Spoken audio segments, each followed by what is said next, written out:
Our small and determined group too is ready to move on from the peaceful surrounds of the Chiu Gumba for the most challenging part of their journey.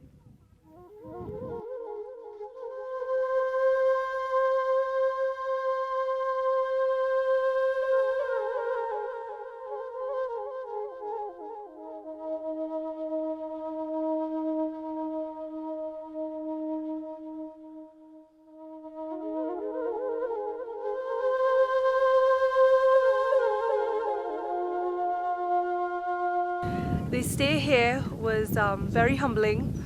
It makes you really appreciate some of the smaller things back home, like, run hot water and a lot of basic things that we have.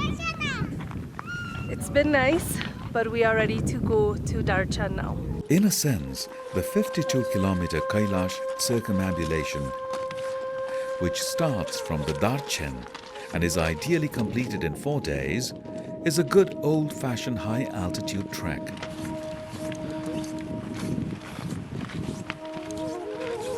For the Tibetan pilgrims who complete it in 36 hours, it is more of a romp, but such haste is not recommended for those unaccustomed to the altitude. The walk is mostly level, but at these altitudes, even minor inclines can be exhausting. It's best to take it slowly. With adequate mental and physical preparation, you will simply luxuriate in the natural beauty of the place. Culturally, too, there is plenty to take in.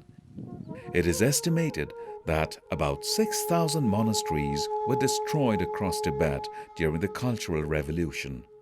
The Gumpas around Kailash too suffered, but some have been restored or rebuilt next to some of the innumerable mythical sites on the circuit, such as the Nyenri Gumpa, the Drirya Phuk Gumpa, and the Zutrul Phung Gumpa. With a knowledgeable guide, you will hear more tales of mythical yaks, spirits, hermits, wolves, and goddesses than you will have heard in your life. In any case, old habits die hard. Tibetan culture, as our group finds, is alive and well. Whatever your beliefs, it's a long and grueling walk. Aruna, Gunjan and Neel do not escape the effects of the altitude and the inhospitable terrain.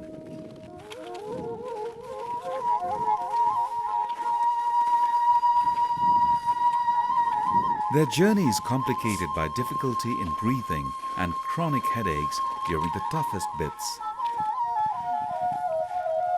But all agree that it's a small price to pay for the immeasurable rewards.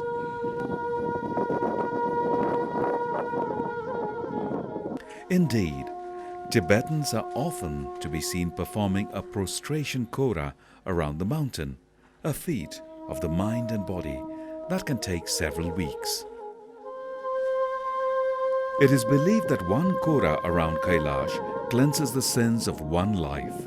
13 circuits do away with the sins of one era, and 108 kora, if you were really single-minded that is, will grant you nirvana or moksha.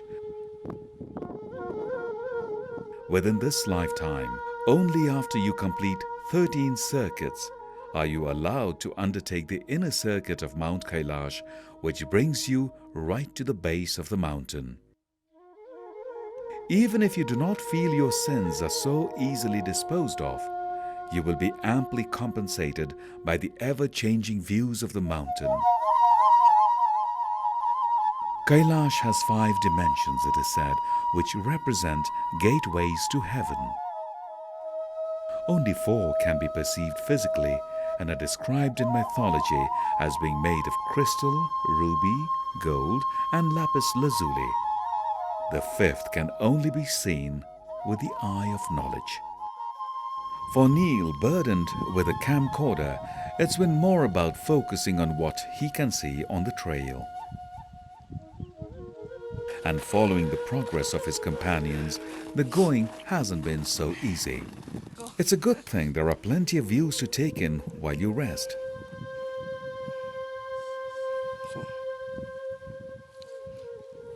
And later, on the way up, a little mutual encouragement is necessary. But they are as determined as anyone else. The closer the group gets to Kailash, the more excited they get. If the air weren't so cool and thin, they would stay here forever. But all good things come to an end. And for Neel, Gunjan and Aruna, it's time to get back to their faithful four-wheel drive, once it gets going, that is. For the travellers, it's time to say goodbye to Kailash. After such a long journey, it's an emotional moment. Sad because we're leaving, but at the same time very lucky to have and fortunate to have had this experience. But it's one with icing on the cake, literally.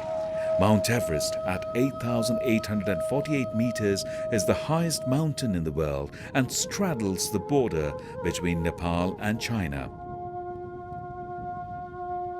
One can't help but feel insignificant in front of the magnificent Himalayan range, which has stood here since time immemorial. Saying goodbye to Everest, Lake Mansarovar, and especially Mount Kailash was difficult.